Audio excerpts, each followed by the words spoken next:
어린이들 동화책을 보면 늑대나 이리는 언제나 약한 짐승을 잡아먹는 나쁜 동물로 나옵니다. 실제로 이리나 늑대의 모습을 보면 눈도 사납고 성질도 사납고 무리를 지어 돌아다니면서 약한 다른 짐승들을 막 잡아먹는 그런 못된 짓을 많이 합니다. 그래서 미국의 와이오밍 주라는 그런 주가 있는데 그 주에서는 이 늑대는 나쁜 동물이기 때문에 다 잡아 없애야 된다 이렇게 결정을 내렸습니다. 그래서 1920년도부터 와이오밍 주는 늑대와 이리 사냥을 해서 늑대 20만 마리를 잡아서 죽였습니다. 그리고 난 뒤에 이 와이오밍 주에 있는 국립공원에 어떤 일이 일어나게 되었을까요? 늑대와 이리 같은 이런 사나운 짐승들이 없어지게 되니까 사슴이나 노루 같은 이런 큰 초식 동물들이 급증을 하게 됩니다. 그래서 이런 큰 초식 동물들이 모든 풀을 다 뜯어먹어 버리기 때문에 토끼나 다람쥐 같은 이런 작은 짐승들이 다 씨가 말라버리고 그리고 풀을 다 뜯어먹어 버리니까 곤충들도 없어지고 벌도 없어지고 나비도 없어지고 그러니까 시냇물에 플랑크톤도 없어지게 되고 물고기도 없어지게 되고 그 모든 그 들판 공원들이 황폐한 이런 곳으로 황무지로 변하고 큰 초식 동물들만 우글거리게 되었습니다. 그래서 미국 정부는 늑대를 다 없애면 안 되는구나. 근데 늑대를 다 죽여버렸기 때문에 캐나다에서 늑대를 한 몇백 마리를 수입을 했습니다. 그래서 이 늑대를 풀어놓았습니다. 그랬더니 이 늑대들이 초식 동물들을 이제 잡아먹으면서 숫자가 조절이 되기 시작했는데 그러니까 풀이 나기 시작하고 토끼나 다람쥐 같은 이런 작은 짐승들도 생기게 되고 곤충들이 날아오게 되고 물고기가 생기게 되고 그래서 다시 와이오밍주의 국립공원이 아름다운 이런 국립공원으로 변하게 되었다 하는 보고가 있었습니다. 그래서 어떤 동물학자는 늑대를 너무너무 좋아하는 그런 동물학자가 있습니다. 아마 새끼 때부터 의미가 없는 이 늑대 새끼들을 키운 것 같아요. 그래서 큰 늑대를 보면 끌어안고 부비고 입을 막 맞추고 같이 막 뒹굴고 이렇게 하는데 얼마나 이 늑대를 좋아하는지 모릅니다. 그리고 몽고도 저 구석 지방에 양을 치는, 농사는 지을 수가 없고 땅이 너무 척박해서 그냥 양만 키우는 그런 유목민들이 있습니다. 그 사람들의 말을 들어보면 늑대가 양을 잡아먹기 때문에 늑대 사냥을 한답니다. 그런데 모든 늑대를 다 죽이지는 않는다고 그럽니다. 왜 그런가 하면 늑대가 있어야 이 양을 잡아먹는, 주로 병든 양을 잡아먹는답니다. 양을 좀 잡아먹어야지 되는데 그렇지 않고 늑대를 다 죽여버리면 전염병이 퍼져가지고 양들이 그냥 전멸을 하기 때문에 늑대들은 좀 남겨놓아야 된다. 늑대를 다 죽이지는 않는다. 그런 이야기를 하는 것을 방송에서 들은 적이 있습니다. 예수님께서는 제자들을 세상에 보내시면서 뭐라고 말씀하셨는가 하면 너희를 이 세상에 보내는 것은 양을 이리떼 가운데 보내는 것과 같다 이렇게 말씀하셨습니다. 양을 이리떼 가운데 집어넣으면 이리들이 양을 당장 잡아먹을 텐데 예수님은 왜 이렇게 위험한 일을 제자들에게 시키실까? 또 우리가 오늘 이 세상 사는 것도 마치 양을 이리떼 가운데 보내는 것 같은데 왜 하나님께서는 우리에게 이런 위험한 일을 시키실까? 우리는 이런 의심이 들 때가 있습니다. 그런데 우리가 이 말씀을 들어보면 이 말씀이 맞는 것 같아요. 왜냐하면 우리가 예수 믿고 난 뒤에 더 강해지는 것보다는 오히려 더 약해지게 되었고 우리는 이 세상에 사는 것이 막 자신이 생기는 것보다는 오히려 더 무섭고 세상 사는 것이 무섭고 어디론가 도망치고 싶은 그런 마음이 들 때가 많은 것입니다. 학생들 중에서 학교를 갔는데 덩치 큰 학생이 괴롭히고 또 무서운 선생님이 막 때리고 이러면 학교 가지 않고 뭐 딴 데로 도망치고 싶은 그런 마음이 드는 것처럼 오늘 우리 성도들이 이 세상이 참 자신감 있게 세상에서 사는 것이 자신감 있게 직장생활하는 게 자신감 있게 그렇게 느껴지기보다는 너무 사람들이 사납고 너무 공격적이고 너무 경쟁적이어서 도저히 세상 살아갈 자신이 오고 어디론가 막 도망치고 싶고 숨고 싶은 그런 생각이 들 때가 많은 것입니다. 근데 오늘 성경 말씀을 보면 예수님께서 양을 세상에 이리떼 가운데 보내긴 하지만 이리들에게 물려 죽지 않을 수 있는 그런 비결을 가르쳐 주셨습니다. 오히려 우리가 이 세상을 이길 수 있는 방법을 가르쳐 주셨습니다. 그래서 오늘 우리 성도님들은 오늘 이 비결을 꼭 배우시기를 바랍니다. 도망치려고 해도 도망칠 데가 없어요. 어디 가도 이리들은 다 돌아다니고 있습니다. 그래서 오늘 말씀을 잘 들어가지고 꼭 살아남으시기 바랍니다. 늑대들인데 잡아먹히지 말고 사나운 짐승들에게 먹히지 말고 꼭 살아서 다음 주일에도 돌아오시기를 바랍니다. 오늘 첫 번째로 예수님께서는 양을 이리 가운데 보낸다 하셨는데 그게 무슨 뜻이냐 하는 것을 우리가 알 필요가 있습니다. 요즘 우리가 텔레비전이나 신문을 보면 정말 우리 사회에서 높은 자리까지 올라가신 분들, 심지어는 장관, 또 대통령, 또 장성, 아주 유명한 사람들 중에서 참 티끌만한 이런 허물이 잡혀가지고 그게 문제가 되어서 신문에서 떠들고 사회단체에서 막 떠들고 그래서 결국은 그 자리에서 내려오거나 또 감옥에 갇히거나 인생을 망치는 것을 우리는 지금 많이 보고 있습니다. 왜 이런 현상들이 일어날까요? 그것은 지금 우리가 사는 지금 이 사회가 지금 이리떼들이 우글우글거리고 있는 세상에서 지금 우리가 살고 있다는 것을 보여주기 때문에 그런 것입니다. 아마 이런 식으로 걸고 넘어진다면 어떤 사람이 10년, 20년, 30년 전에 했던 말들, 했던 행동들 어떤 사소한 것들 가지고 문제를 삼는다면 아마 우리 사회에서 넘어지지 않을 사람은 단 한 명도 없을 것입니다. 늑대나 일이나 이런 맹수들이 다른 짐승을 잡아먹을 때 어디부터 물기 시작합니까? 뿔이나 이런 강한 쪽을 물지 않고 항상 목 밑을 물고 늘어집니다. 왜냐하면 목 밑에 여기가 제일 약한 부분이거든요. 그래서 오늘 우리가 살고 있는 이 시대 사람들은 어떻습니까?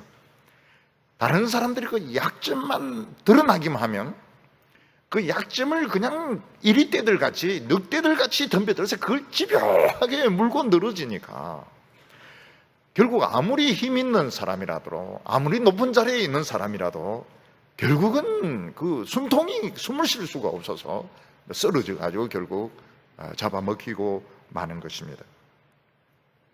여기서 우리가 할 수 있는 것이 무엇인가 하면 우리가 지금 살고 있는 이 세상은 지금 야생동물의 세계라는 것입니다.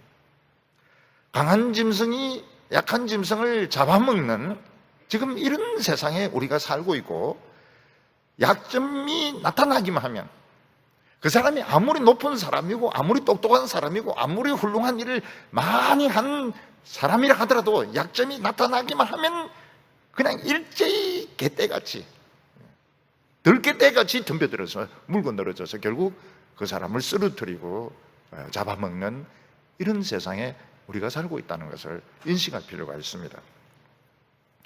그래서 약한 짐승은 어떻게 해야 됩니까? 살아남으려면 눈치가 굉장히 빨라야 됩니다. 약한 짐승은 바스락하면 그냥 무조건 튀고 봐야 됩니다. 튀고 봐야 돼요. 풀잎이 흔들리면 그냥 무조건 뛰고 봐야지 누구 물어보면 벌써 늦어요. 그러니까 약한 짐승은 눈치가 굉장히 빨라야 되고 동작이 빨라야 됩니다. 동작이 무조건 뛰어야 됩니다. 그래야 살아남을 수 있지. 눈치도 없고 동작도 느리고 이러면 이거는 틀림없이 지금 잡아먹히는 지금 이런 세상에 살고 있는 것입니다. 그런데 동물들 중에서 그런 동물이 있습니다. 정말 눈치도 없어도 그렇게 없을 수가 없고 동작이 느려도 그렇게 느릴 수 없는 짐승이 있기는 있습니다. 그 짐승이 어떤 짐승인가 하면 양입니다. 오늘 성경 말씀을 보면 하나님이 참으로 위대한 일, 최고로 위대한 일을 행하셨는데 하나님이 행하신 최고로 위대한 일이 무엇인가 하면 이리들 중에 몇 마리를 양으로 만드는데 성공하셨다는 것입니다. 여러분, 이리는 어떤 짐승입니까? 벌써 눈빛이 굉장히 사납고 이빨이 날카롭고 아주 동장이 잽싸합니다. 그리고 무리를 지어서 돌아다니면서 약한 짐승들 인정사정 보지 않고 잡아먹는데 어느 누구도 길들일 수가 없고 어느 누구의 말도 듣지 않는 것이 이리고 늑대떼들입니다. 근데 하나님께서 하신 최고로 위대한 일이 뭔가 하면 이런 늑대들, 이런 이리떼들 가운데 몇 마리를 양으로 만드는데 성공하신 것입니다. 이건 비유의 말씀입니다.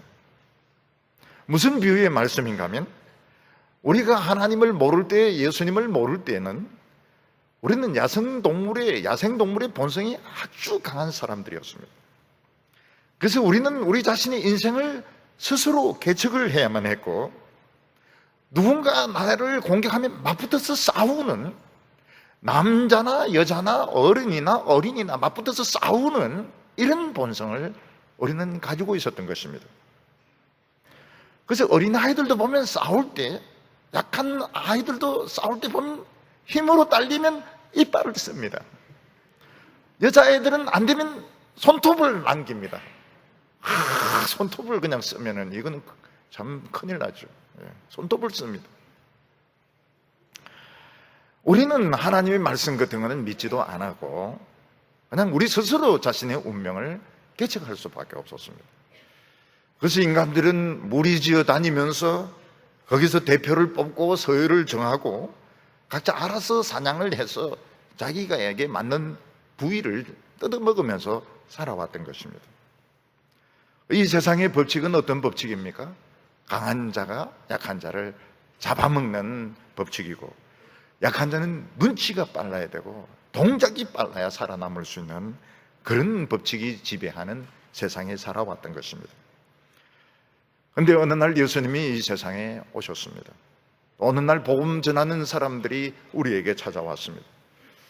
그래서 우리에게 전해준 말씀이 무엇인가 하면 하나님은 우리를 사랑하신다는 것입니다. 그때 우리는 이 말씀을 믿지 않았습니다. 웃기는 소리 하지 마라.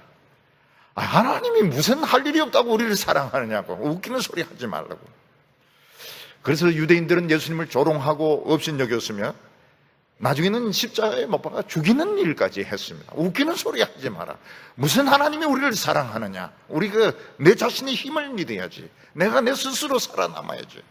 그렇게 생각했던 것입니다.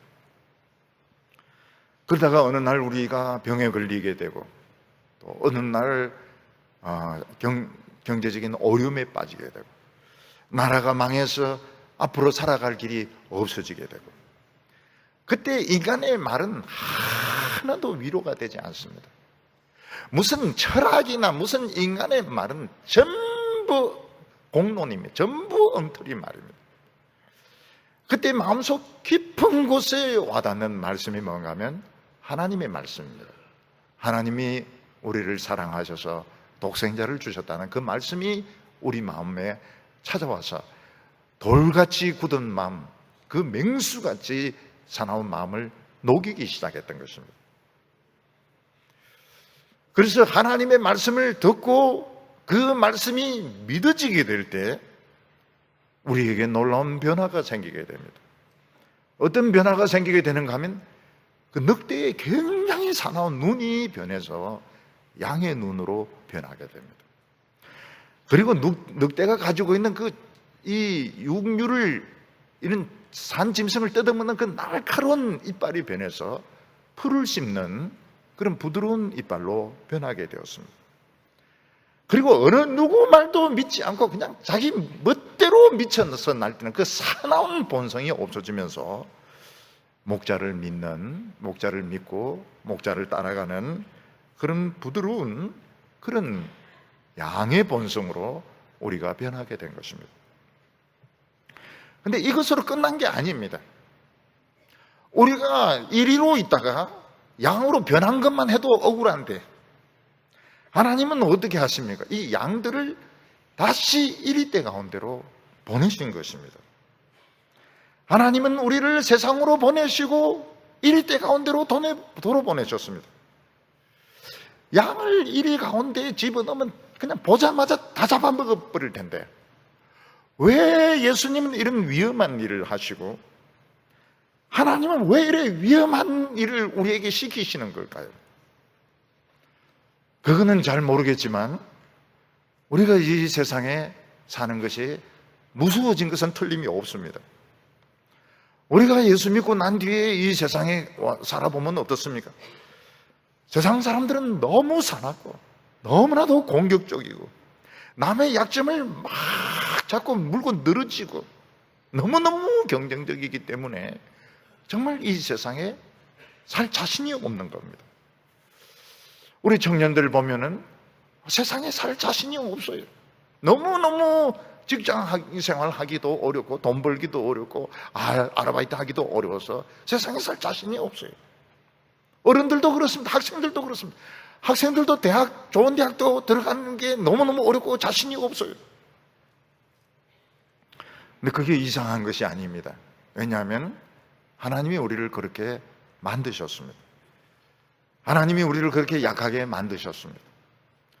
약하게 만드셨을 뿐만 아니라 이리떼들 가운데 밀어가지고 엉덩이를 밀어가지고 이리떼들 가운데 우리를 그냥 넣으신 겁니다. 얼마나 무섭습니까? 주위에 전부 이리떼들이 돌아다니고 있는데 내 혼자 양인데 언제 죽을지 모르고 언제 물릴지 모르는데 얼마나 두렵습니까? 그래서 어떤 분들은 그냥 시골에 가서 농사나 짓겠다고 이야기합니다. 어떤 분은 그냥 기도원에 가서 맨날 성경책만 보고 기도만 하고 싶다고 이야기합니다. 여러분 시골에 가서 농사해봐 그게 쉬운 일인 줄 압니까? 맨날 도회지에 있다가 시골에 가서 농사 짓는 게 쉬운 일인 줄 압니까? 그리고 주위에 있는 사람이 그 눈으로 보는 줄 압니까? 어렵다, 굉장히 어렵다고 그래요. 귀농도 굉장히 어렵다고 그래요. 기도원에 가서 하루 종일 성경책 굶으면서 한번 읽어보세요. 한 일주일 정도 굶으면서 읽으면 환상이 보일 겁니다. 요한계시록이 보일 겁니다. 그 돈 어디서 생깁니까? 결국은 이 세상에 와야 되거든요. 어디로 가든지 이리떼가 있습니다.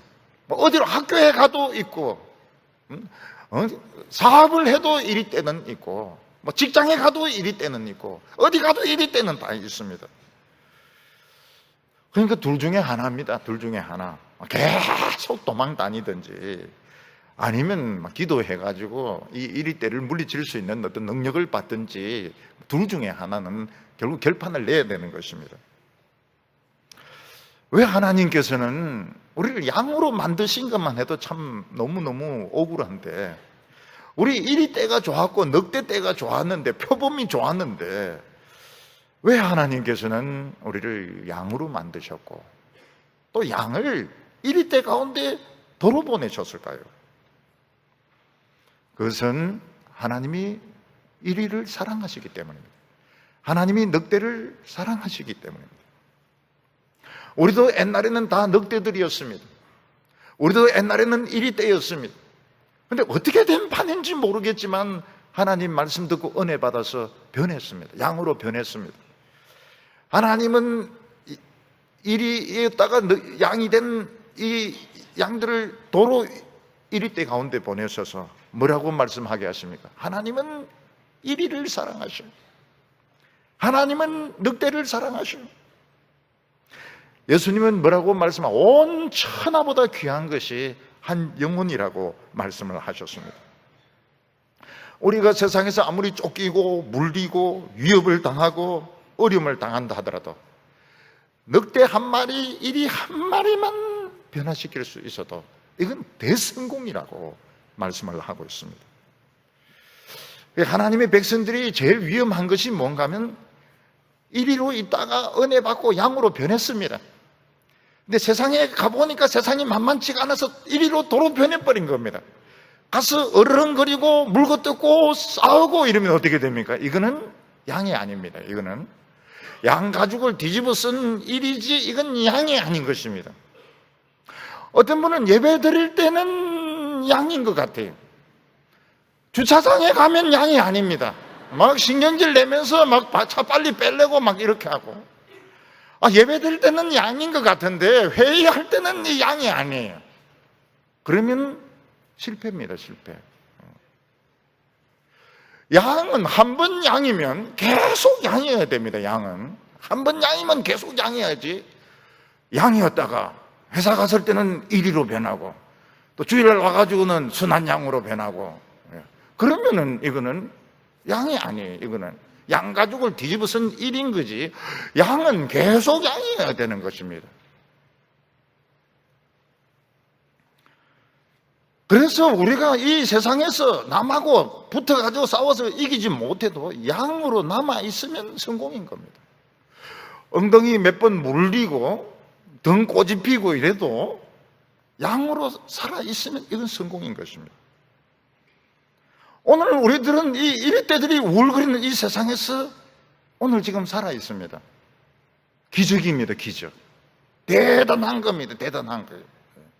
기적 중에 기적이 뭡니까? 안 물려 죽고 오늘도 예배 드리러 왔다는 게 기적이고, 주차장에 가도 양이고, 집에 가도 양이고, 회사 가도 양이고, 이건 기적인 겁니다. 몇 번 물리긴 물려도 상처 입었어도 대성공인 겁니다. 오늘 여기 두 번째로 하나님은 이 양이 살아남을 수 있는 비결을 가르쳐 주셨습니다. 우리가 어떻게 생각해 보면 정말 하나님이 하시는 것이 이해가 되지 않습니다. 하나님은, 우리는 스스로 살아남을 각오를 했어요. 살아 또 남았습니다. 그런데 하나님은 우리를 양으로 만들어 가지고 우리는 싸우지도 못하게 하시고 미련하고 둔하게 하시고 또 양을 이리떼 가운데 도로 집어넣는 것은 참 이해가 되지 않습니다. 하나님 우리를 죽이려고 하시는 거 아닐까요? 여기에 엄청난 비밀이 있습니다. 양의 비밀이고 하나님의 백성의 비밀이 있습니다. 왜 하나님께서는 양을 이리 가운데로 보내실까요? 하나님의 계획에 의하면 이리들은 다 사냥을 당하게 되어 있습니다. 언젠가는 이 세상에는 모든 이리떼들, 모든 늑대들은 다 사냥을 해서 영원한 지옥의 불구덩이에 던져지기로 지금 계획이 되어 있습니다. 그래서 하나님께서는 어떻게 했습니까? 이리들 중에 일부를 양으로 변해서 도로 보내는 겁니다. 그래서 이리 몇 마리라도 건지려고 하나님은 이 세상에 보내신 것입니다. 그래서 이 세상에서 우리가 영원히 하나밖에 없는 우리의 인생, 하나밖에 없는 영혼을 살리는 유일한 길이 무엇인가 하면 우리가 양이 되어서 예수님의 음성, 목자의 음성을 듣고 따라가는 그 외에는 길이 없습니다. 이 세상에서 아무리 좋은 대학교 나오고 아무리 박사학위를 많이 걸치고 성공해도 사냥 다 당합니다. 결국 유일하게 하나밖에 없는 내 영혼, 하나밖에 없는 인생을 살리는 길이 무엇인가 하면 목자의 음성을 듣고 따라가는 이 길 외에는 없습니다. 모든 길들은 다 멸망의 길입니다. 우리가 하나님의 말씀을 듣고 은혜 받아서 이리가 양으로 변하는 것도 큰 기적이지만 하나님 말씀을 계속 듣고 따라가는 것은 더 어려운 일입니다. 왜냐하면 하나님의 말씀은 우리의 상식하고 맞지가 않습니다. 또 세상에 성공하는 길과도 맞지가 않습니다. 그래서 많은 양들이 목자를 따라가다가 도로 빽해가지고 세상으로 도로 가버립니다. 그러면 어떻게 될까요? 불구덩이입니다. 사냥당합니다. 이것도 사냥당합니다. 사람들은 내가 교회 다니고 내가 예수 믿기 때문에 천국은 보장되었다. 세상에 그거보다 더 무서운 거짓말이 없습니다. 예수님의 말씀을 듣고 따라가는 외에는 영생의 길이 없습니다. 사람들은 양으로 변했지만은 세상으로 가는 양들이 있습니다. 이 양들은 이거는 바른 양이 아닙니다. 우리가 예수님의 말씀을 듣고 따라가면 예수님께서 성공의 길, 축복의 길로만 데려가는 것이 아니고 막 돌짝밭길로 데려가기도 하고 가시덤불로 데려가기도 하고 사망의 엄침한 골짜기가 있는 곳으로 데리고 가기도 합니다. 그래서 처음에는 길이 없습니다. 길이 없어서 굶어 죽을 것 같고 가시덤불에 막 뒤엉켜서 상처를 입고 절벽에 막 떨어져 죽을 것 같습니다. 그런데 이상하게도 하루하루 어떻게 해서 삽니다. 하루하루 일용할 양식으로 삽니다.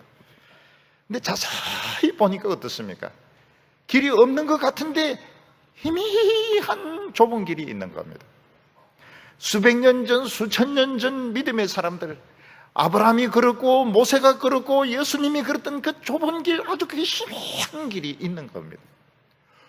그 길 못 찾으면 죽는 겁니다. 다 사냥당합니다. 결국은 지옥불에 다 던져집니다. 그 좁은 길, 아브라함이 걸었고 모세가 걸었고 예수님이 걸었던 그 길, 그 없는 길, 가시덤불 같은 길, 그 길을 따라가는 그것만이 사는 길입니다.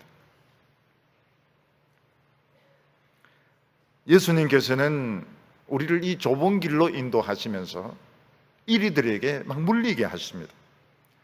왜냐하면 이 좁은 길과 세상의 넓은 길은 같이 있습니다. 같이 있는데 세상 사람들은 자신의 능력과 기질을 살려서 성공의 길로 쫙쫙 뻗어나갑니다. 그런데 하나님의 백성들은 돌짝발이기 때문에 발이 아픕니다. 그리고 가시가 엉켜가지고 몸을 뺄 수가 없습니다. 앞으로 가지도 못하고 뒤로 가지도 못하고 막 상처기가 생깁니다. 절벽에 그 사망의 엄침한 골짜기에 붙어서 정말 아슬아슬하게 잘못하면 떨어지는 그런 길을 가기도 합니다. 그러니까 세상 사람들이 보니까 너무 웃기고 가사로운 것입니다. 아니 왜 저래 미련한 길을 갈까? 응? 이 세상 길은 참 넓고 좋은데 왜 저래 미련하게 갈까? 그래서 조롱하기도 하고 돌을 던지기도 하고 와서 물어 뜯고 가기도 합니다.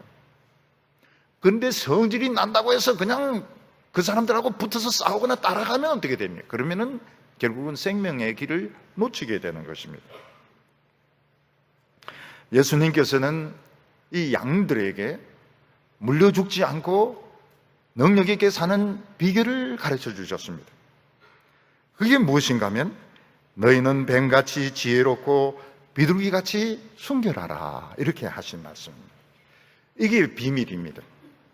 너희는 양이긴 양이지만 뱀같이 지혜롭고 비둘기같이 순결해야 된다. 그러면 이긴다는 것입니다. 양은 또 뭐고 뱀은 또 뭐고 비둘기는 또 뭡니까? 양, 뱀, 비둘기는 전혀 연결이 되지 않는 그런 관계에 있습니다. 근데 여기서 예수님께서는 우리가 살아남을 수 있는 비결을 가르쳐 주셨습니다. 우리는 양이긴 양이지만 미련해서는 안 됩니다. 양은 미련하기도 하고 고집스럽기도 한 이런 성질을 가지고 있습니다. 그래서 양은 어떠세요? 한번 간다면 갑니다. 길이 아니고 절벽이지만 간다면 갑니다. 그래서 양들이 길을 잘 잃어버리는 것입니다. 예수님께서는 뭐라고 말씀하세요? 우리는 양이기는 하지만 미련하고 고집스러우면 안 된다고 말씀하고 있습니다. 어떤 분은 굉장히 고집스러운 분이 있습니다. 그 직장에서 다른 사람들은 다 일하고 있는데 혼자 성경만 계속 읽고 기도만 하고 있다면 어떻게 100에 100 그 사람은 쫓겨나게 될 것입니다. 남들은 막 야근한다고 막 하고 있는데 전도지 돌리면서 교회 오라고 이러면 틀림없이 그 사람은 쫓겨나게 될 것입니다. 우리 예수 믿는 사람들은 양이긴 하지만 뱀의 지혜가 있어야 살아남을 수 있다고 한 말. 미련하고 고집스러우면 안 되는 것입니다. 근데 우리가 지혜롭다고 할 때 아니, 어떻게 뱀만 지혜롭습니까? 우리가 보면 사자도 지혜롭습니다. 사냥을 할 때 보면 사자도 팀워크를 이루어서 사냥을 합니다. 표범도 아주 지혜롭습니다. 침팬지도 아주 지혜롭습니다. 나무 짝대기도 씁니다. 그런데 왜 뱀의 지혜를 가지라고 말씀하셨을까요? 다른 모든 이런 맹수들은 자기의 그 장점을 극대화하는 데 지혜롭습니다. 사자는 사냥을 하는데 날카롭고 공격적인데 아주 지혜를 극대화시킵니다. 표범도 마찬가지. 모든 짐승들은 자신의 장점을 극대화시킵니다. 근데 뱀은 자신의 약점을 압니다. 그래서 약점을 감추는 데 지혜롭습니다. 일단 뱀은 다리가 없습니다. 그리고 이빨이 이게 거의 털리 수준이기 때문에 이빨이 시원치 않습니다. 그래서 뱀은 어떻게 합니까? 뱀은 자기 자신을 숨기기 위해서 그 옷 색깔을 나무나 풀과 비슷하게 해서 숨어 다닙니다. 그리고 다른 짐승들이 오면 빨리 도망을 칩니다. 자기의 약점을 감추는데 뱀은 아주 지혜롭습니다. 만약 뱀이 나는 빨간색이 입고 싶어. 그래서 뱀이 빨간 옷을 입으면 바로 표적이 되기 때문에 매나 독수리 가서 바로 잡아먹습니다. 뱀은 그냥 수수해야 됩니다. 수수하게 주위에 있는 이런 상황과 비슷하게 이렇게 해서 숨어 다녀야 표적이 되지 않습니다. 마찬가지로 하나님의 백성들이 너무 튀면 공격의 대상이 될 가능성이 많습니다. 그래서 지혜로우면 지혜로울수록 어떻게 합니까? 평범하게 위장을 합니다. 그냥 평범한 것 같아요. 속에는 평범하지가 않습니다. 속에는 정말 하나님의 지혜와 능력이 있지만 겉으로는 평범하게 행동합니다. 너무 튀고 너무 유별스럽게 행동을 하면 결국은 공격을 당하게 됩니다. 그리고 뱀의 지혜가 무엇인가 하면 뱀은 씹지를 못하지 않습니까? 그냥 삼키지 않습니까? 그래서 이 소화를 하는데 시간이 오래 걸립니다. 생텍쥐베리가 쓴 어린 왕자를 보면 보아 뱀 이야기부터 나옵니다. 이 뱀이 큰 짐승을 이제 산채로 삼킵니다. 그리고는 6개월을 가만히 있습니다. 왜냐하면 이 먹은 짐승을 소화시키는데 6개월이 걸리거든요. 하나님의 백성들에게 지혜는 무엇입니까?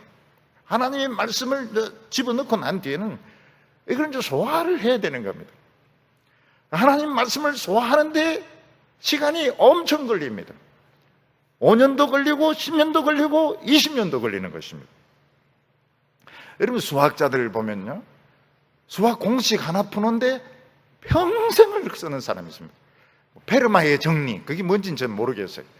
페르마의 정리, 그거 한평생을 풉니다. 그리고 어떻게 풀면은 세계적인 수학자가 되는 거예요. 우리 하나님 말씀 한 절 한 절이 페르마의 정리보다 더 어렵습니다. 사람이 떡으로만 사는 것이 아니요 하나님의 말씀으로 사는 게 아주 어렵습니다. 양을 이리 가운데 보내는 것 같다 아주 어렵습니다. 너희는 뱀처럼 지혜롭고 비둘기같이 순결하라, 페르마의 정리보다 더 어렵습니다. 한평생 걸려도 풀기 어려운 말씀입니다. 이걸 거듭 터져가면서 물려가면서 이 하나님 말씀을 소화를 해내야 되는 것입니다. 그 대표적인 사람이 바로 요셉이었습니다. 하나님은 요셉이 청소년 시기에 말씀을 주셨습니다. 곡식단이 일어서서 절하고 하늘에 있는 해와 달과 열한별이 절하는 말씀을 이 소화가 안 되는 거예요. 요셉은 이걸 가지고 형들에게 이야기합니다. 형들이 누굽니까? 이리떼들 아닙니까? 11마리 이리떼들이었습니다.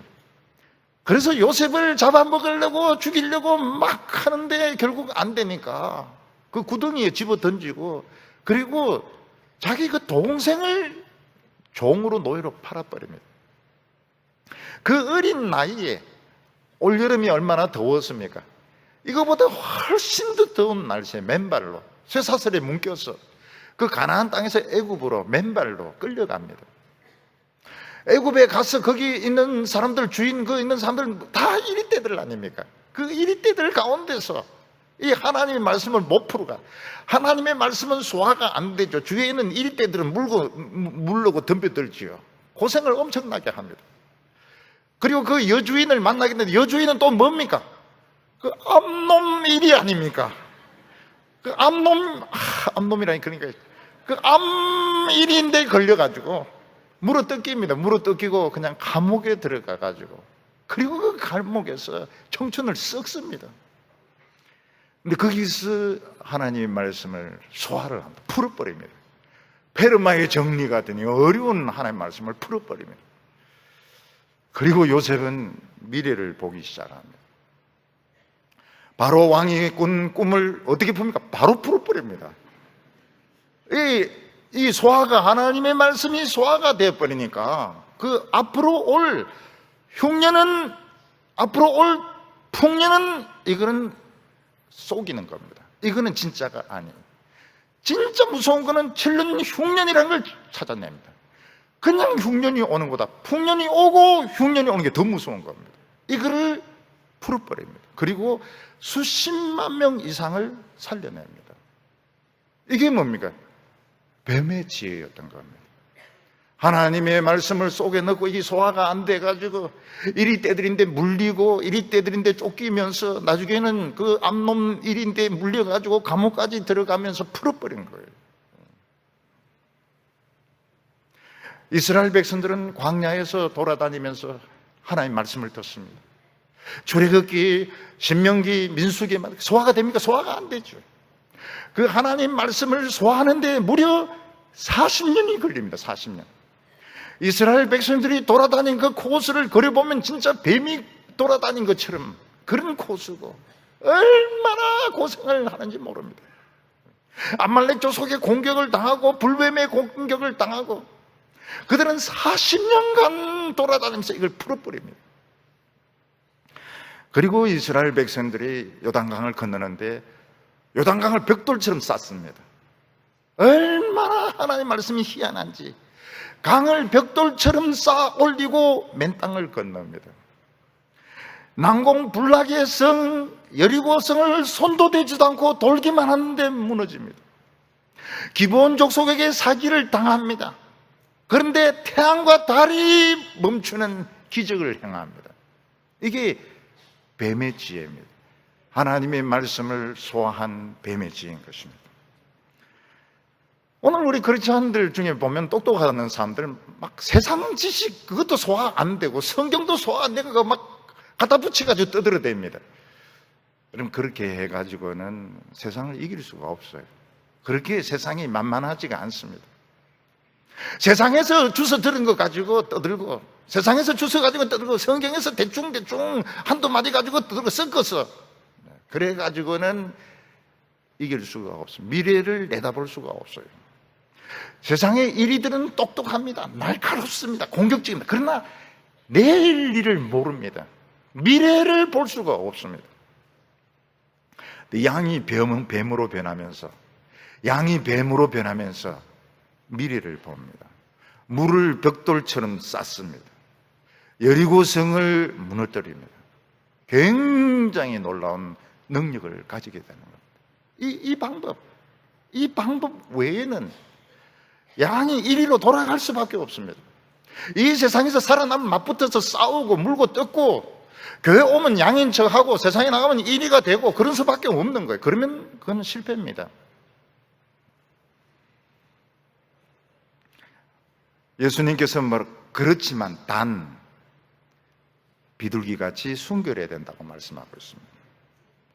요즘은 이 비둘기가 환영을 받지 못해요.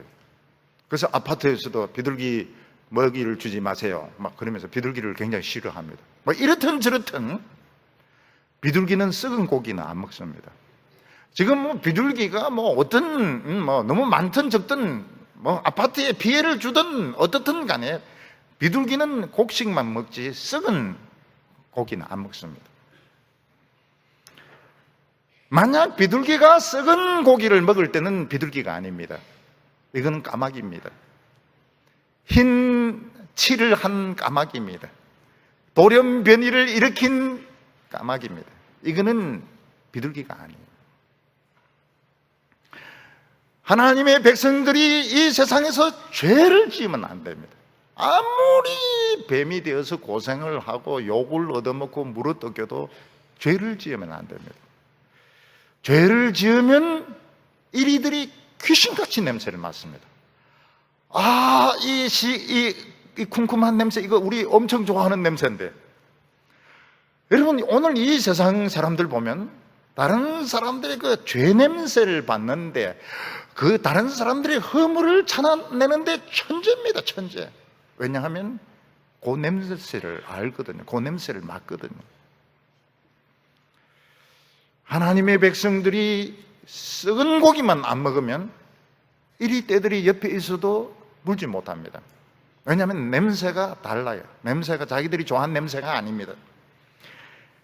근데 참 놀라운 것이 무엇인가 하면 우리 하나님의 백성들이 참 축복받으면서 죄 지을 욕망이 너무 많이 생긴다는 것입니다.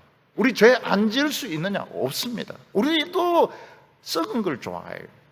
우리도 본성적으로 썩은 걸 굉장히 좋아하는데 썩은 것을 먹는 순간 이 이리들이 덤벼들게 됩니다. 하나님께서 우리를 양으로서 이리 가운데 보내는 이유가 무엇일까요? 살아남으려면 결사적으로 하나님 말씀 들을 수밖에 없습니다. 근데 그게 다 소화가 되느냐? 소화가 안 됩니다. 하나님의 말씀이 소화가 안 돼요. 설교 말씀이 다 소화가 안 됩니다. 굉장히 힘들어요. 그래서 직장에서 물리고 집에서 물리고 사회에서 물리고 그러면서 어느 순간 소화가 되기 시작하는데 보입니다. 미래가 보이고 하나님의 길이 보이고 그리고 능력이 나타나기 시작합니다. 절대로 죄와 타협하면 안 됩니다. 그런데 우리 속에는 죄지고 싶은 욕망이 막 끌어오르는데 절대로 죄 지으면 안 됩니다. 그 죄 안 짓는 방법은 딱 하나밖에 없습니다. 그거는 하나님을 사랑하는 것밖에 없어요. 우리가 하나님을 사랑 안 할 수 없습니다. 왜냐하면 우리는 사실 존재하지도 않았는데 하나님 우리를 만드셨고 우리에게 믿음을 주셨고 복이란 복은 다 퍼부어 주셨습니다. 우리 복 받지 않은 사람 없습니다. 근데 참 희한한 것이 복 받으면 받을수록 하나님과 거리를 두고 싶어져요. 복 받으면 더 가지고 싶고 더 높아지고 싶고 더 즐기고 싶고 이상하게 썩은 것을 좋아하게 됩니다. 여기에 안 빠지려 그러면 진짜 하나님을 사랑해야 됩니다. 예배를 사랑해야 됩니다. 오늘 성도님들이 예배를 사랑해야 되고 예배를 즐겨야 되고 오늘 예배가 굉장히 기쁜 시간이 되고 이렇게 해야 썩은 고기를 먹지 않게 됩니다. 썩은 고기를 먹는 순간 이리들은 냄새를 맡습니다. 아주 무서운 일이 일어나게 덤벼들기 시작합니다. 약점을 잡고 덤벼들기 시작합니다. 오늘 세 번째로 성령님께서 우리에게 말씀을 주실 거라고 약속하셨습니다. 오늘 17절 말씀을 보면 사람들을 삼가라. 그들이 너희를 공회에 넘겨주겠고 그들의 회당에서 채찍질하리라. 이렇게 말씀하셨습니다. 우리가 이 세상에 사는데 사람들은 우리를 무슨 별종으로 취급을 하고 우리를 미워해서 고소하거나 채찍질하거나 우리를 아주 그 생명을 축복을 빼앗아 가려고 할 때가 많다고 말씀하고 있습니다. 여기 사람을 삼가라 하는 말씀이 있습니다. 사람을 삼가라 하는 말이 무슨 뜻입니까? 조심해라는 겁니다. 어떻게 조심해야 됩니까? 너무 좋아해서는 안 되는 겁니다. 너무 좋아해서는 안 되고 너무 잘해주려고 해서는 안 됩니다. 왜냐하면 이 이리성질을 가지고 있기 때문에 그렇습니다. 우리가 은혜 받고 나면 어떻습니까? 사람들이 너무 좋아요. 너무 좋아가지고 다 빼주고 싶습니다. 간도 빼주고 싶고 썰개도 빼주고 싶고 다 주고 싶죠. 그런데 그렇게 하지 말라는 거예요. 우리는 사람들이 너무 좋습니다. 너무 좋아요. 그렇지만 그렇게 하지 말라는 거예요. 왜냐하면 우리가 다른 사람을 너무 좋아해서 간도 빼주고 썰개도 빼주고 너무 기대하다 보면 나중에 실망하게 될 때가 있고 물릴 때가 있다는 겁니다. 가끔 이렇게 신문에 보면 그 동물 이런 그 사육사들 있지 않습니까? 사자를 이렇게 돌보고 하마를 돌보고 먹이를 던져주고 이러면 괜찮아요. 괜찮은데 한 번씩 이 사자나 하마들이 헷가닥할 때가 있습니다. 이것들이 그냥 열받을 때가 있어요. 그러면 그 사육사를 공격해서 물어 죽일 때가 있습니다. 그래서 우리 성도들은 너무 잘해주고 싶고 너무 사랑하고 이래도 참아야 됩니다. 참아야 돼요. 왜냐하면 우린 다 죄인이기 때문에 우리는 서로 어떻게 잘못하면 상처를 주고 상처를 받을 수 있기 때문에. 그래서 오늘 기독교는 보면 너무 잘해줍니다. 너무 잘해주려고 그래요. 그걸 참아야 됩니다. 참나무야, 참아라. 대나무야, 대끼놈. 여러분, 우리 교회 막 사랑이 좀 부족한 것 같고 그거 참아야 돼요. 참아야 돼요. 저는 많이 경험을 해봤어요. 저는 개척교회도 해보고 우리 교회도 오보고 진짜 다 주고 싶어요. 간도 주고 싶고요, 쓸개도 주고 싶고요. 그런데 그렇게 하면 안 됩니다. 그렇게 하면 안 돼요. 하나님이 말씀으로 사랑하도록 이렇게 해야지. 너무 사랑해요. 어떤 경우에는 교인들이 너무 사랑해가 막 예배 내내 손잡고 예배 드릴 너무 떨어지기 싫어가지고 나중에 서로 삿대질을 하면서 욕하는 경우가 있습니다. 있어요. 세상 사람들은 자기 같은 부류를 좋아합니다. 근데 우리가 은혜를 받으면 은혜를 받을수록 이질적이 됩니다.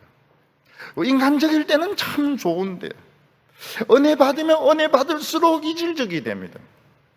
나중엔 좋았던 만큼 다 허물이 되어서 나타나는 거예요. 그래서 굉장히 당황하게 됩니다. 내가 특별히 좋아했던 사람과 관계가 틀어지게 될 때는 굉장히 당황하게 됩니다. 그래서 항상 각오를 해야 됩니다. 항상 각오를 해야 됩니다. 사람의 관계는 뭐 달라질 수도 있다. 뭐 이렇게 너무 기대를 해서는 안 되는 겁니다.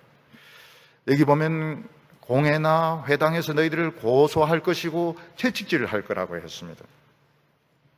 같은 유대인입니다. 같은 하나님을 믿는데 사내들인 공회에 고발을 합니다. 말도 되지도 않는 이유를 갖다 대면서 고발을 하는 거예요. 회당은 하나님의 말씀을 가르치는 곳인데 거기서 채찍질을 하고 공개적인 망신을 줍니다. 왜 그렇습니까? 뭔가 다른 거예요. 뭔가 생각이 많이 다른 거예요. 우리는 세상 사람들이 요구하는 대로 하지 않습니다. 내 양심과 하나님의 말씀에 따라서 합니다. 그게 싫은 거예요. 그래서 말도 되지도 않는 이유를 갖다 붙여서 고발을 합니다. 말도 되지도 않는 이유를 가지고 공개적인 망신을 시킵니다. 그렇지만 우리는 이미 새 포도주로 변했기 때문에 험부대로 덮어봐야 갖춰지지도 않습니다. 험부대가 터질 거라고 말했어요. 안에 에너지가 있습니다. 새로운 정신, 새로운 스피릿, 새로운 능력이 있기 때문에 그걸 가지고 덮어 씌운다고 해서 되는 것이 아닌 겁니다. 예수님께서는 우리에게 뭐라고 말씀하십니까? 다른 사람들에게 문책당하고 공격당할 때, 논쟁이 붙었을 때 무슨 말로 대답할까 염려하지 말라고 말씀하셨습니다. 19절에 너희를 넘겨줄 때에 어떻게 또는 무슨 말을 할까 염려하지 말라. 그때에 너희에게 할 말을 주시리라. 말하는 이는 너희가 아니라 너희 속에서 말씀하시는 이 곧 너희 아버지의 성령이니라. 이 세상 사람들은 남을 공격할 때 너무 말을 잘합니다. 하나님의 백성들은 어떻습니까? 이미 말을 잘할 수 있는 따지고 공격하는 능력을 잃어버렸습니다. 말을 잘 하지 못합니다. 하나님의 백성들을 고소한 사람들은 신학자들입니다. 법을 전공한 사람들입니다. 그들은 너무너무 공격적인 사람들입니다. 근데 하나님의 백성들은 그런 위기에 아무 말을 할 수가 없습니다. 그냥 가만히 있습니다. 그리고 어떤 데는 눈물만 주룩주룩 흘립니다. 눈물만 흘려요. 대화가 안 통하니까요. 그때 예수님이 뭐라고 말씀하십니까? 말하지 말라는 거예요. 말할 말이 생각이 안 날 때 말하지 말라. 눈물이 날 때 그냥 눈물을 쭉쭉 흘려버리라는 겁니다. 그게 100만 마디 말보다 더 위력이 있습니다. 그게 무슨 뜻입니까? 너희들은 나를 이렇게 괴롭히고 해코지하지만 나는 상처를 주고 싶지 않다. 나는 너희들에게 상처를 주고 싶지 않다. 하나님은 여전히 너희를 사랑하신다. 그 표현인 겁니다. 상대방들은 그걸 그냥 바보라서 말 못하는 줄 알고 있지만 우리는 다른 사람에게 상처를 주고 싶지가 않아요. 우리는 그들을 공격하고 싶지 않아요. 그들은 못된 짓을 했습니다. 거짓말을 막 하고 있습니다. 소리를 지르고 있지만 난 상처를 주고 싶지가 않아요. 아무 말도 하고 싶지가 않습니다. 그때 예수님이 뭐라고 말하지 말라는 거예요. 아무 말도 안 나올 때는 하지 말라. 눈물 나올 때 그냥 눈물만 줄줄 흘리고 있어요. 남들은 바보라고 취급할지 모르겠지만 하나님은 이야기하고, 나는 너희들에게 상처를 주고 싶지 않다. 그리고 여전히 하나님은 너희를 사랑하신다고. 근데 하나님께서 우리에게 말씀을 주실 때가 있습니다. 성령으로 말씀을 주실 때가 있습니다. 그때 우리는 하나님의 말을 하게 됩니다. 여러분, 만약 인간이 새들의 언어를 쓸 수 있다면 참 신기할 겁니다. 새들과 의사소통할 수 있는 새들의 언어를 쓴다면, 어떤 사람이 늑대와 언어를 주고받을 수 있다면 참 좋을 겁니다. 근데 놀랍게도 오늘 사람들은 마귀의 언어를 씁니다. 마귀의 언어는 어떤 언어입니까? 거짓말입니다. 근데 너무 진실하게 거짓말을 합니다. 사람들이 꼼빡 속을 수밖에 없도록 그렇게 거짓말을 합니다. 그게 마귀의 언어입니다. 그동안 우리 사회는 마귀의 거짓말이 굉장히 많았습니다. 뭐 어떻다, 뭐 미국 소는 어떻다, 그리고 무슨 잠수함이 어떻게 됐다, 굉장히 많은 이야기들이 떠돌았습니다. 거짓말로 판명이 났습니다. 근데 본인들은 그냥 아무렇지도 않아요. 왜냐하면 이미 이 양심이 굳어져 있기 때문에 아무렇지도 않아요. 근데 하나님의 백성들은 어떻습니까? 말을 잘 하지 못합니다. 우리 성도님들 중에서 말 잘할 수 있는 사람이 있습니까? 아무도 없습니다. 우리 말 잘 못합니다. 말 잘 못하고 대표 기도해라 그러면 일주일 전부터 몸살 나는 분들도 많이 계세요. 장로님들도 더 그렇습니다. 굉장히 엄청 스트레스입니다. 주여 이 잔을 지나가게 하옵소서, 그런 심정들 많습니다. 논쟁 그런 거 못합니다. 근데 하나님이 은혜를 주셔가지고 내가 살아온 것에 대해서, 내가 믿는 것에 대해서 이야기할 때가 있습니다. 그때 하나님의 이야기를 합니다. 하나님의 음성이 들리게 됩니다. 인간의 입에서 하나님의 음성이 들리는 게 최고의 기적입니다. 최고의 기적입니다. 우리가 하나님께 기도할 수 있다는 것은, 이거는 인간이 할 수 있는 최고의 특권입니다. 옛날 복음송 중에 어떤 복음송이 있는가 하면, 기도할 수 있는데 왜 걱정하십니까? 그거 참, 모르시는 분들은 오늘 젊은 사람들입니다. 우리 늙은 사람들은 다 알아요. 기도할 수 있는데 왜 염려하십니까? 요즘 젊은 분들 복음송 못 알아듣겠어요. 숨이 차서 따라갈 수가 없습니다. 근데 옛날 우리들이 부르던 거는, 기도할 수 있는데 왜 염려하십니까? 기도할 수 있는데 왜 염려하시죠? 기도할 수 있는데 왜 우리가 염려하죠? 기도할 수 있는데, 딴 사람들은 기도 못 하는데 우리는 기도할 수 있는데 왜 염려하시죠? 우리 하나님의 이야기를 하는데 왜 염려하시죠? 하나님의 이야기를 하니까 물이 벽돌처럼 막 쌓아 올라가기 시작합니다. 7년 풍년뒤에 있는 흉년을 내다봅니다. 거짓을 판별할 수 있습니다. 왜 염려할까요? 염려할 필요가 없습니다. 하나님의 이야기를 하시죠. 내가 믿어온 것들, 내가 오늘까지 살아왔고 내가 지금 믿고 있는 것들을 이야기할 때, 성경을 가지고 이야기할 때 물이 벽돌처럼 쌓아 올라가기 시작합니다.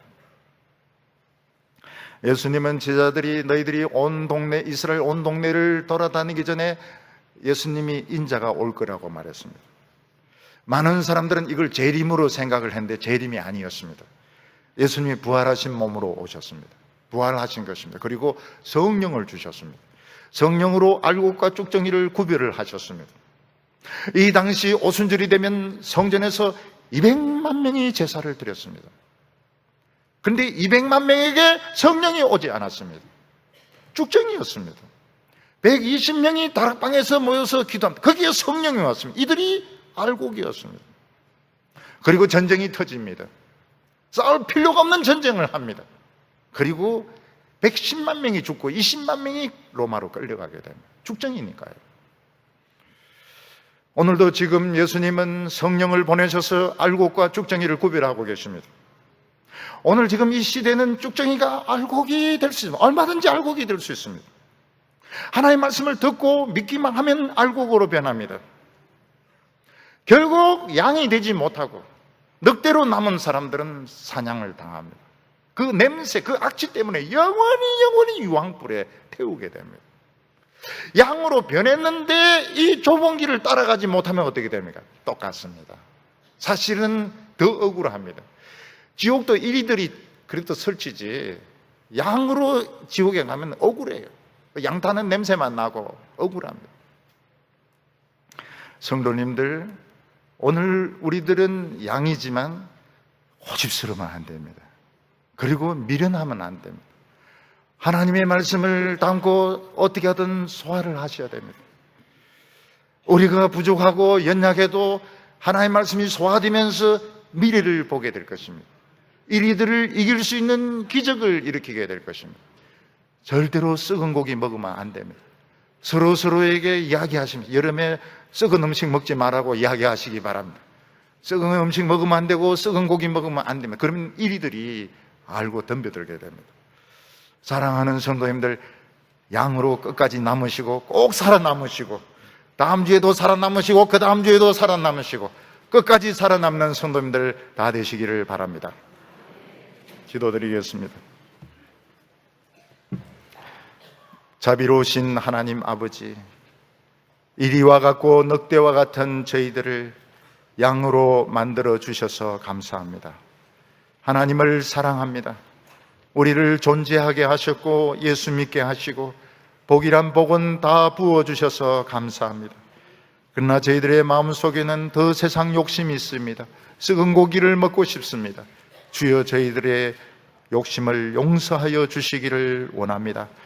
오늘 예배 드리면서 더 양이 되게 하여 주시고 하나님의 말씀이 우리에게 소화되게 하여 주셔서 우리가 이 세상에서 물려 죽지 않게 하여 주시고 끝까지 믿음으로 살아남게 하여 주시옵소서.